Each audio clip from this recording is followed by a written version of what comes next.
actually creating these, and what are ways that we could assist them in preparing plans for grants or creating different identification so that they can find other researchers that are doing this work, ways that we can connect them with the scholarly works that are being distributed through articles or books or through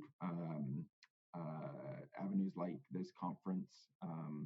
And so I think part of that is also a really advantage to having kind of libraries work with research groups, and something to think about that doesn't really need that physical space to it.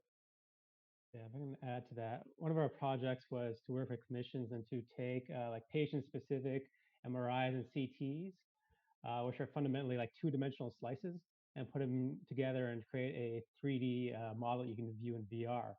And one of the questions we had is, how do you deal with these models? If you want to be able to use them to share with other institutions so they can learn about it, the concept of metadata around VR and medical VR is really in its infancy. I know there's some work being done now about VR, particularly about medical VR, and how you get patient-specific models and all the components of that, and be able to share it is something that I think librarians innately have a lot of experience with and be able to contribute to.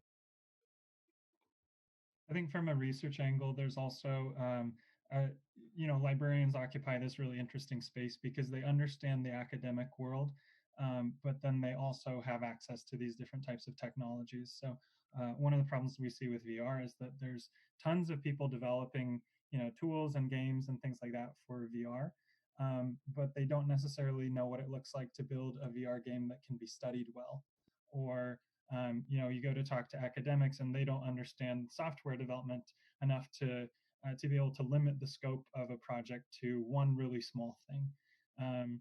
And so I think part of this journey too is building a common vocabulary and a common experiential base that allows academics and developers to work together. And I think librarians can be, just amazing facilitators of that process. Yeah, one of the questions, and Beth, will come right back to you, that has just come in, I think that's related to this, is thinking about how to make this happen in certain library settings. So like when people are developing new things, like Greg brought up, how are libraries sort of handling that? Because often you need to have administrator access to machines in order to make changes and do modifications. If you're a librarian who's kind of worked on this, maybe on the research side or the instruction side, how have you sort of handled some of this? And Beth, also feel free to respond to the previous question as well.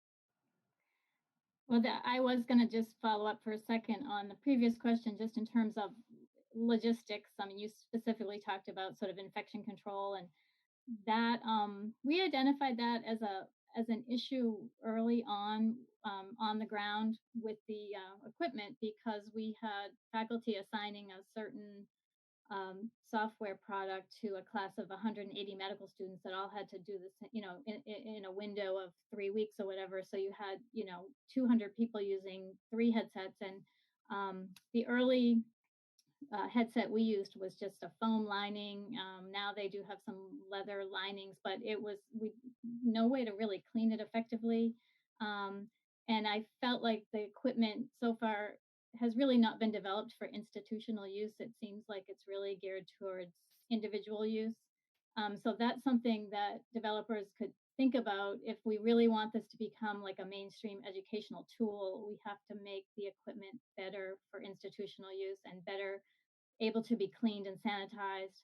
I would love to see, like disposable liners, paper liners, that every user could have their own liner on the headset.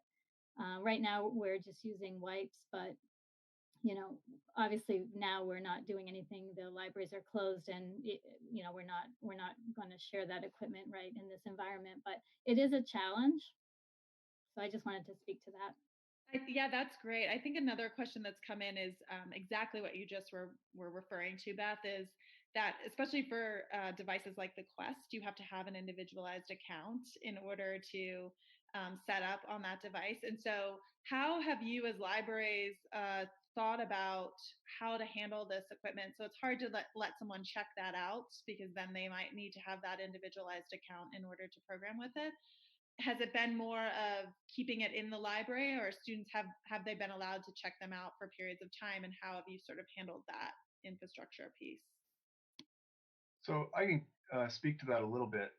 In terms of quests, I mean, I think this actually speaks to a larger technical question. That's, you know, how do we empower our users to make the changes? If they're developing software or something, they do need administrator access. So finding kind of new ways of managing that has been one of the primary challenges for us. We also had to spin up really a whole team of individuals to support users that might be trying out a piece of software for the first time. You know, it's not like a book where you check it out and the user just automatically knows how to use it. There has to be some kind of intermediate support there. In terms of the quests, what we've opted to do is really we circulate them and say you are responsible for a phone with the app, and we haven't been able to provide any software. I mean, that speaks to another challenge here, right? No matter what the platform is, they're not well designed for institutional or enterprise use, right? If we were running a gaming cafe, there's software for that. You buy a license and it works. If you're an individual, it works great. You buy a license and it works. If you're an institution that wants to create access to this stuff, we make it up as we go along. And so it's been a case by case, like sometimes, and that's not just a difficulty from software providers. It's also a difficulty from the institution. It doesn't sound good when I want to buy a game, you know, for my users to use, but at the same time, that game might be used in all kinds of coursework and things like that. So there are so many questions with this. To speak to the physical, the germ issues, you know, having non-porous surfaces is really important. We do have kind of standard practices of wiping down keyboards and mice and work surfaces and things like those. So having those procedures set in place where somebody goes to a classroom and actually physically wipes down anything that's touching a human, those things are in place. We have sanitary wipes nearby our stations. We actually do have some of the paper masks that we allow people to use. But all of those feel like kind of holdovers because, you know, no matter how I reconfigure my headset, it still has a cloth piece. You know, I can buy the best cover, but there's still a surface that's not ideal. So yeah, there's a handful of challenges here. Yeah, so on the Slack channel, thanks. Someone brought up, and we had been looking at this in our lab as well. There's a new technology called CleanBox that you can put your HMD in. They're quite expensive, though I understand, like $1,600 to put a headset in. But that might be something to think about for the future. I also had one of our developers at the University of Utah check into our channel and said that for development across devices that they check out, they just made one development account and gave everyone access. So that might be something that people could consider doing in the future. One of the other questions that's come up is sort of partnering with people teaching larger classes. And I think this is something where our library TJ's group has really excelled. We have a great outfitted classroom now with these HMDs.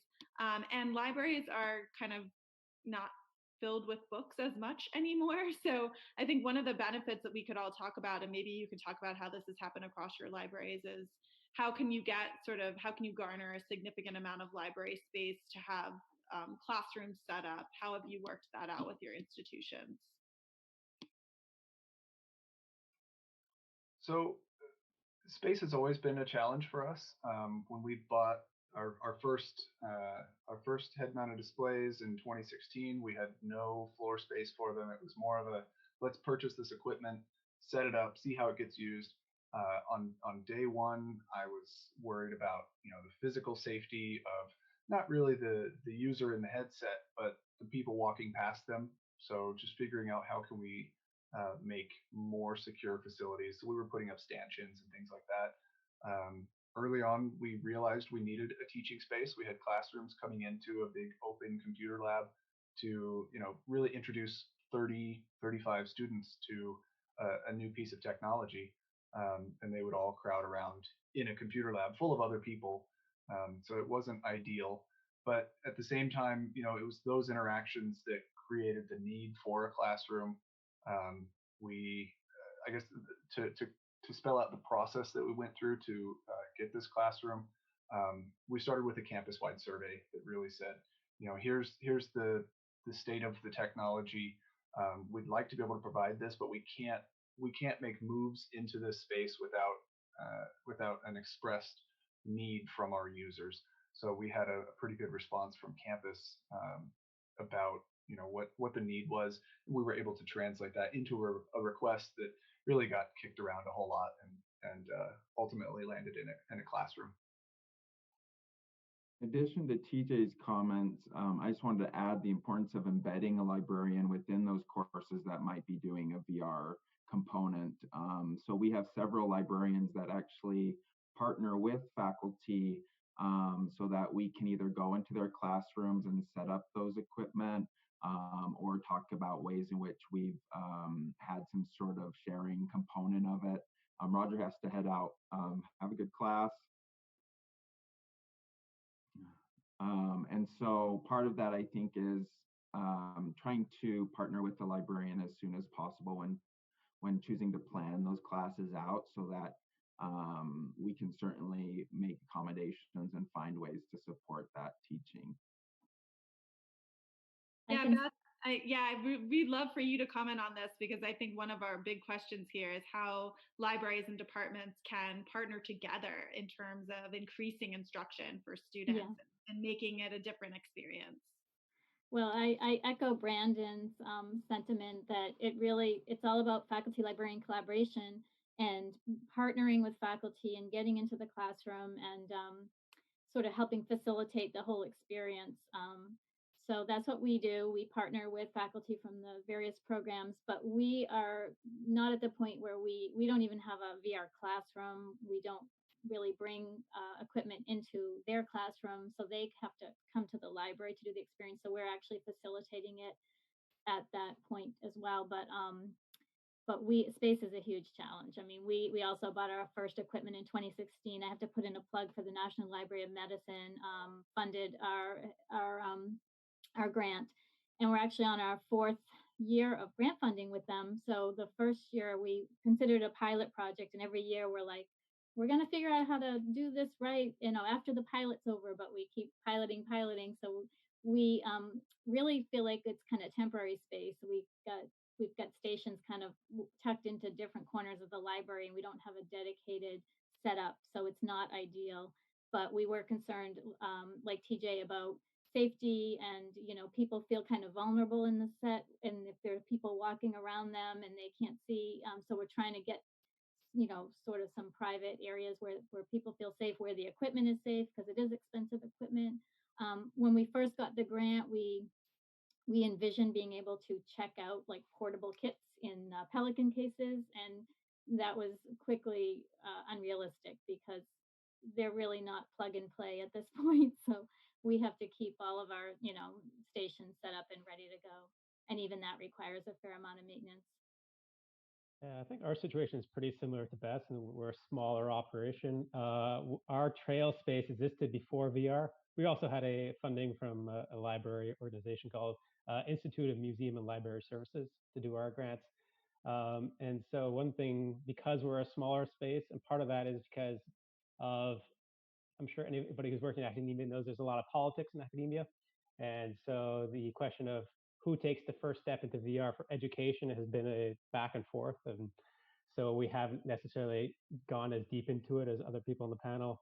So we just have our individual trail space. And one of the things we focused on was the idea of kind of like a layer. So VR is a layer.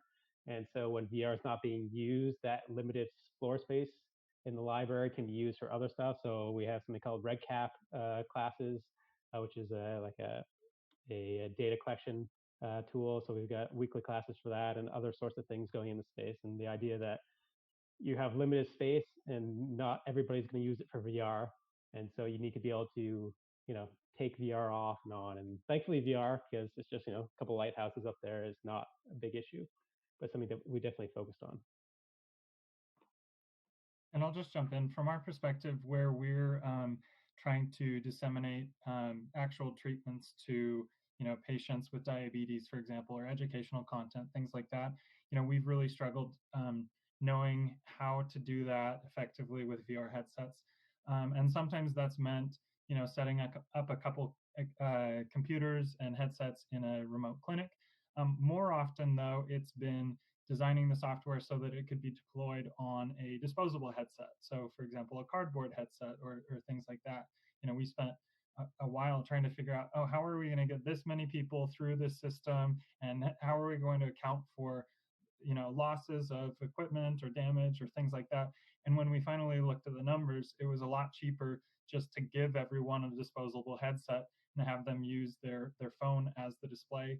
I don't know. So there's also something to be said of delocalizing the learning environment. Saying, hey, we're going to learn about this this tool or this infrastructure here, and then go off into the world and find your own applications, or go back home and study additional content that we've prepared for you. I think there's just lots of potential with different grades of headsets as well. Yeah, that's great. I think that's a really good idea with the disposable HMDs at this point in time. One of the questions that just came in is, which departments are people generally partnering with on campus? Can you talk about some of the variety or the variety of departments that maybe you've worked with and how you're working with them? So are you helping them to develop software, or are you using sort of off-the-shelf software with them? How have these partnerships sort of progressed? It could also be not just research, but with instruction, obviously, too. So I can at least start the conversation here. We've seen a lot of interest from the humanities, actually. I get a lot of creative writing courses, people that are interested in literature. 40 years ago, there was a lot of science fiction that talked about today, more or less. So there are a lot of courses that are coming in just to kind of put side by side, the science fiction literature of the 70s with today's technology, and thinking about, is this what they said it would be? So there's been a pretty significant push from that angle. There are certainly a lot of teams and groups that come in and want to develop software. And, while the library does facilitate some of that, we don't have nearly the experience that some of our other panelists have. So I'll leave that one maybe to Greg. But certainly we do have to have some level of understanding about, if a student team comes in and says, I want to make VR software, I can't just say, well, here's a headset, right? So we have to be able to meet them somewhere in the middle. So a lot of times, we try to envision, like, what's if they have the energy to go down this path, at least I want to be able to point them in the right direction. So we've done some of that, but like I said, not nearly as much as others.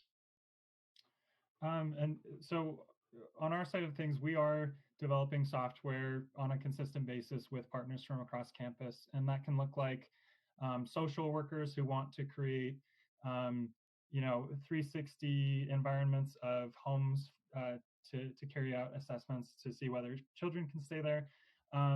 It can be surgeons who want to recreate a specific task. It can be diabetes educators. So we've worked with pretty much every department on campus. I mean, even dance. We've built a choreography, virtual reality simulator, all sorts of stuff. But in terms of sort of facilitating that, one of our big goals beyond, so we employ a bunch of graduate students, and beyond just educating those graduate students, one of our kind of win states is when a partner or a researcher has enough experience in game development and VR development that we can say, hey, we'll hire the people for you now, but you're the project manager, and you have the tools to be able to succeed. And so that's, it's a constant educational process. A lot of people come in and say, well, I have $500 and I want to develop this amazing VR environment that parallels or that rivals the best of the VR environments out there.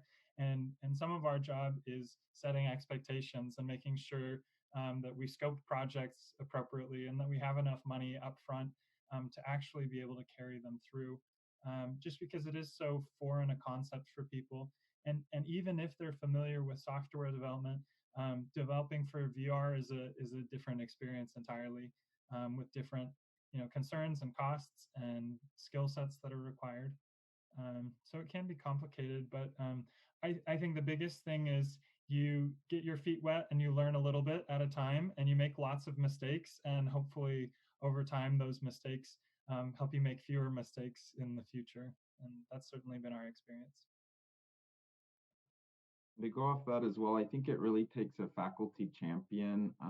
So we have a faculty member in dentistry who really had a vision that they could simulate some of their training in an online virtual environment. And so working with that faculty member and then introducing them to different resources on campus, giving them an opportunity to explore and, like Greg mentioned, kind of take the lead in terms of some of the project management roles, really allowed that partnership to flourish.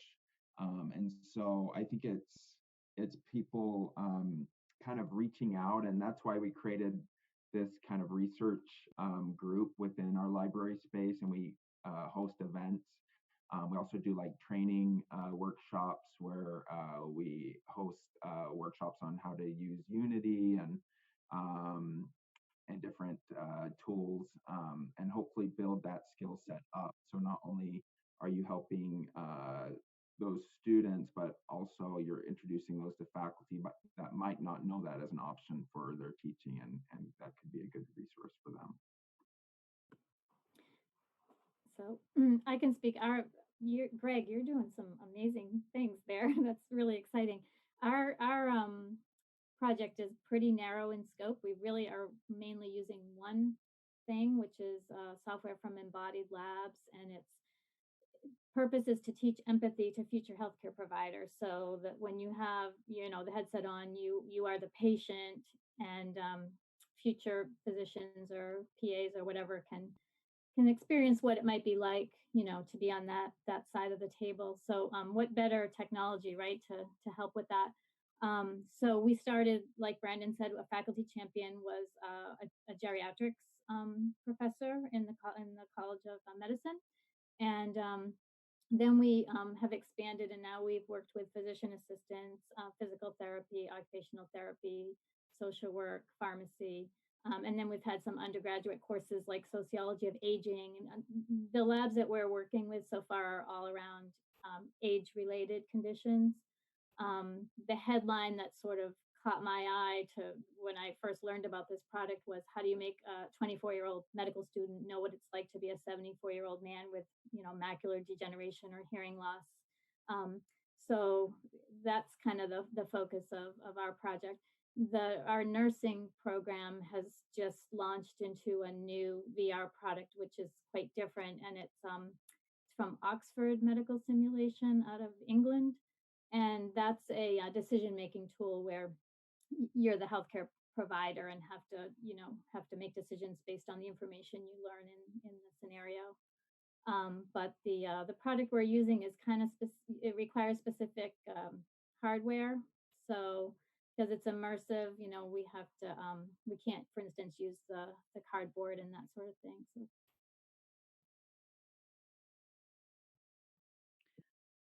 Sort of related to this topic, another question that's come in has been whether or not you've partnered with departments or researchers doing user studies, and do we think this could help increase diversity in people's samples if you have done that? I know most of this has been sort of centered around instruction, but maybe some of the things that have gone on have been connecting with researchers who are trying to do user studies. I know our lab has started using some of the flex space in the library to run experiments in larger scale spaces. And it's been really interesting because we often have participants coming who are signed up, but in the process, we've had lots of students approach us and ask us if they can just partake in the study because they want to know what's going on. Why is someone wearing a HoloLens or an HMD in the middle of the library? But maybe others of you have had some partnerships like that. So if you have, please talk about them. One of the services our library has been offering is a focus group. So we will, if a faculty member is interested in hosting kind of a focus group around something, including virtual reality, that's something that our library has been trained in and can assist in. And so the library, I think, is also a good space for this because, Janine, you mentioned kind of diversity of that audience, and the library having that reach that can meet students from those different disciplines, where within those specific fields you might be limited to that population, really gives some added voice to those projects. And so I think I've been a part of one of those, and it was virtual reality focused or augmented reality. And we got some great insight from those students that we normally don't hear from in these studies. So kind of getting away from that kind of stereotypical VR user and looking at other users and seeing their perspectives and how that can enlighten that product has been really insightful. I'll just jump in for a sec. So we've developed a couple of different VR tools for target populations that are kind of outside of the typical VR demographic. So, for example, Latina women over 50, trying to use VR to teach them about diabetes management and things like that. And so the way we've actually accessed those populations is by going out to community health centers or, sort of even just plain community centers, places where they're doing open markets or quilting days and things like that, and looking for participants there. But that's been actually really successful. Salt Lake has kind of this interesting phenomenon where everyone wants to help out with medical research. They're just so intent on it, and you tell them that it's for a medical study, and they're so excited to do it. But the other side of that is that a lot of these people have never really gotten to experience, using VR or even using high-tech software in general. And so I remember there was one woman who said, "Oh, my son's been wanting to do VR for a year now, and I get to do it before him." So that was kind of a fun experience. Yeah, that's awesome. I love hearing that because I think it is really important. We've heard this through multiple sessions to think about diversifying our participant groups a bit more, and this is a good way of thinking about doing it. I know some of you have talked about this, but one of the other questions we wanted to address was whether or not libraries could facilitate industry donor grant partnerships that might help to support researchers at these institutions or across institutions. I look at the level, like we'll call it the service profile that the library has in terms of virtual reality, and really what we've done is tried to create a blanket approach where we cover all the bases, right? So if people want to develop, they can get started. If they want to take a headset home, we help them do that. And so really, it's been just a series of challenges of working through, like how do we circulate a Pelican case full of 16 components that all have to be plugged in just the perfect configuration to get this working. And I think that type of blanket approach lends itself well to creating those partnerships. Just because here we have a classroom, but it's not clear that it's only for the game development students or only for the medical sim development teams. It can be used for any number of things. So we've had some external groups bring in groups of therapists, for example, to do some trainings, really just discovering what the potential of the technology is and kind of familiarizing a population with the technology. I could see something along the lines of a development grant that would use components of a library service. We haven't, well, and it might even be, that might be an arrangement where we don't necessarily know that much about that relationship, because it's almost like, we provide this access, but we don't mediate it in such a way to know exactly what it's being used for. But I could see it working in a grant perspective. I was gonna say that, yeah, like libraries have pretty robust donor bases. Like most academic libraries and other libraries have like a friends of the library who are engaged. And certainly there is a subsection of that that is kind of the more traditional, like rare books focused group, but a large part of it is more about the idea of like information. And they're not tied to the idea of information as just as books or as journals or other traditional resources. Uh, I found at my current institution and past ones, they're really interested in like things like impact and how you can, especially when it comes to students, how you can shape the impacting the education of students for the future. And so, like for our project, we had a clinician who came to talk to a library group of donors just about his vision for how medical education could be done in the future. And he just took the roof off. Like he's a very engaging speaker, but like these are people who didn't necessarily have medical backgrounds and were not aware of VR. But once they heard about it and once they could hear about the impact learning in VR could have, they were just enthralled. And I think it libraries can create that connection. So like Beth was mentioning before about creating connections on campus. I think there's also really opportunities to connect researchers and educators with potential donors from the library base they may otherwise not be thinking about. Yeah, that's great. One of the questions also that's come up is how did you, who are librarians or who are working in libraries, how did you build your skill set to be able to think about supporting VR work? Because that's maybe not training that a lot of people have had that have worked in or are working in libraries.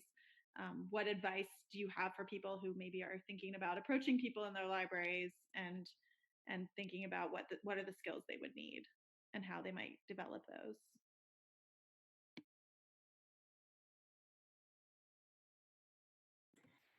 Again, we're just, on the user side, not the developing side. But my experience is academic librarians already are usually have an inclination to technology. I mean, we have to stay current because, historically we've had to adapt to changing technology for hundreds of years. So I think it's just having the interest and the inclination to want to try new things and to have the support of your administration, obviously, because it does take a little bit of time. This has turned into be a lot more time than I bargained for. Um, and it's just been, learning by doing, basically. And I never would claim to be an expert by any means, but it's been, I think librarians by nature like to delve into things and do literature searches on everything as we're learning, and collect the scholarly literature and put that together with the hands-on, and then just try to make things work. So it's just learning more every day, and again, it takes a lot of IT support as well, because we need that expertise. I think libraries are also known to have a robust student workforce. And so something we've been utilizing is our students. A lot of them have interest in VR. They're either playing it at home or doing it with their siblings. And so giving them the opportunity to kind of dive into that and use their kind of what they consider hobby as something they could actually kind of do work in is really exciting for them. So a lot of our VR projects, and specifically the development work, has come out of our student workforce.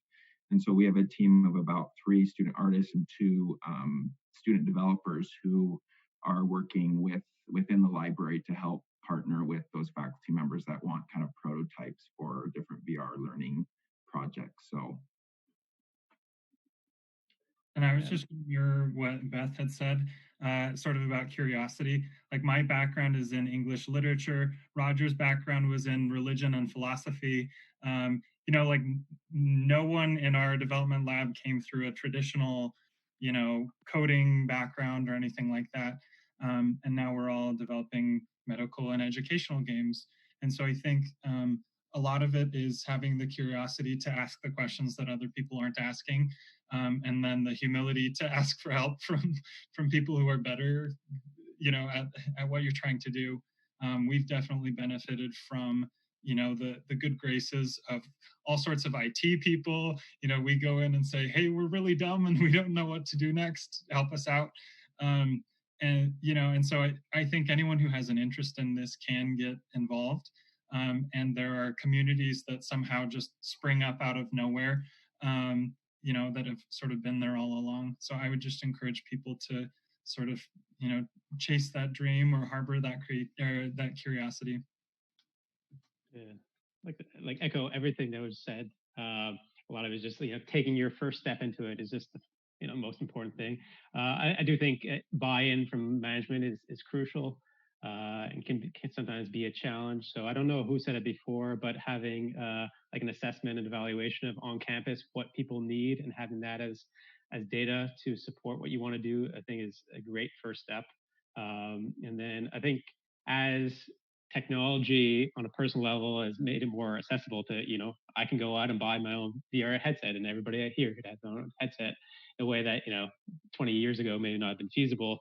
If that's interesting to you, you can do it yourself in a way that for the large projects, you need to have maybe a donor base or funding, but you can have your own personal projects. And I think I would hope most academic libraries and other libraries would have the bandwidth to support the growth of their employees.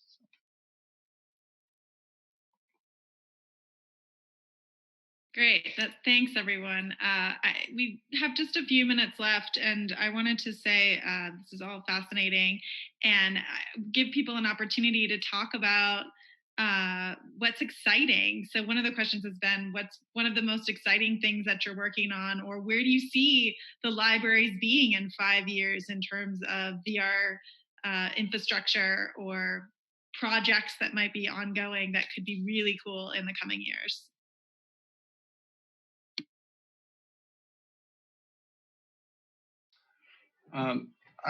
So the most exciting thing for me about all of this is just the speed at which this technology is developing. So yeah, I mean, in 2016, we kind of brought in our first head-mounted displays, and now here we are 4 years later, and I don't know. We could list a whole bunch of products that have just blown us away over and over.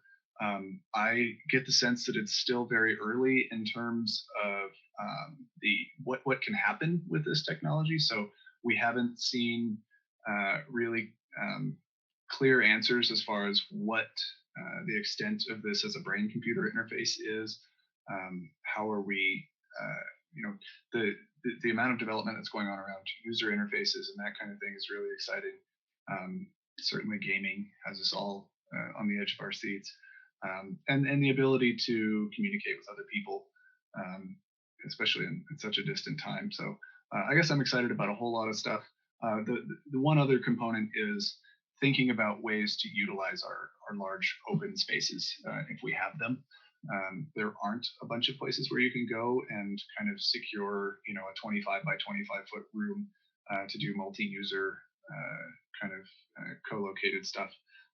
So I'm also pretty excited about the future of arena interactions and that kind of thing. So I'll jump in and say I'm most excited for social VR. We're working on a simulation right now that allows surgeons and nurses in remote locations to work with a simulation technician to be able to train on different stabilization techniques.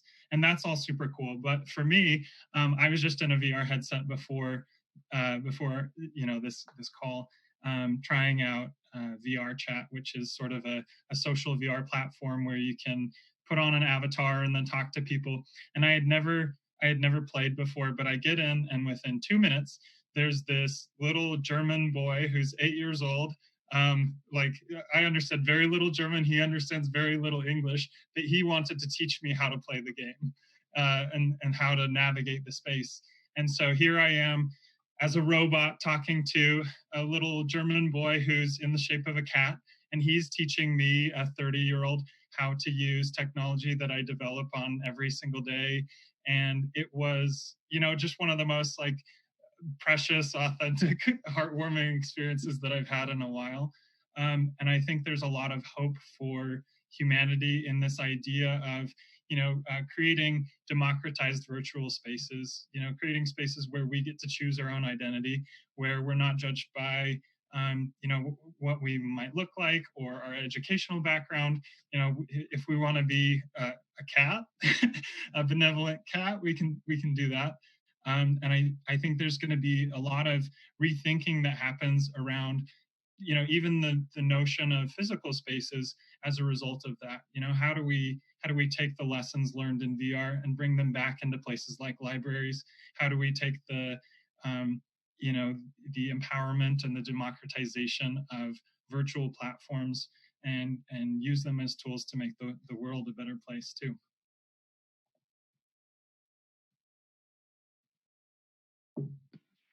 That's hard to follow, Greg. But just sort of logistically speaking, and what TJ said, it's a, you know, this is such a fast changing landscape in terms of hardware and software. And I look forward to it in the near future. And maybe you guys are already using this, but is, you know, untethered, no computer attached, no cables attached, wireless, just maybe being able a student to go to the library desk and check out, you know, the headset and have the preloaded apps and have it be really user friendly and affordable. So right now the product we're using, you know, doesn't work that way. So that would be exciting, and I echo too all the excitement around every day reading about applications, new applications, especially like in therapeutic environments for helping patients, and, you know, educational environments, corporate training. You know, it's just really exciting. Yeah. Something I'm really excited by is just the wide range of backgrounds and interests people within the VR community come from. And that just kind of came to fruition by having this virtual reality kind of research group. And it was really nice to actually have each or many of those individuals share their projects through a symposium. So that's something we were able to hold last year. And it was just a really nice event to come together and kind of share in each other's triumphs and kind of work through some issues that some people were having with their projects and find ways that we connect with one another. So I know a lot of new projects have now formed out of that community, which is really nice, including this panel as part of that. So really exciting to see that. And then also inviting some world-class speakers to come. I know Maria Sanchez Vivas came and talked about her project doing rehabilitation work in domestic violence. And so really getting to hear from those kind of change makers in the community and in the VR world that can have an effect on all of us. And then being able to talk through some of those things has really helped us as a campus community. So I'm really excited to see kind of the future. I know one faculty member actually is teaching a virtual reality course where he's asking his students to take faculty projects and make kind of prototypes out of them. And so that's kind of something we're looking at for next year in the fall semester, is having faculty that might not have other ways of getting kind of a project started to fill out a form, and it would go to this class and then they would work through it and come up with kind of a product that they can show and maybe get more funding to do more work. So one thing I'm interested in is just because on my mind, and so many of the emails I get from work right now have to deal with open educational resources like OER. And I'm curious how that'll translate into VR. Obviously, we're right in the middle of COVID right now, and so the long-term impact is still to be determined. But I can't see how it would not have drastic impact on how, you know, librarians and libraries and educators are sharing their resources. I think VR at the current stage is in its infancy comparatively, and so like OER is a bit down the road. but it is so present on my mind right now. Like as I was talking before about using anatomical models for education for all the health sciences school. And to me, that's like an area that could, be perfect for open educational resources in the future. Anatomical models aren't changing. A fibula is still going to be a fibula. I think that as we change as libraries and how we provide and how the educational model changes, I'm curious to see how VR will adapt as well.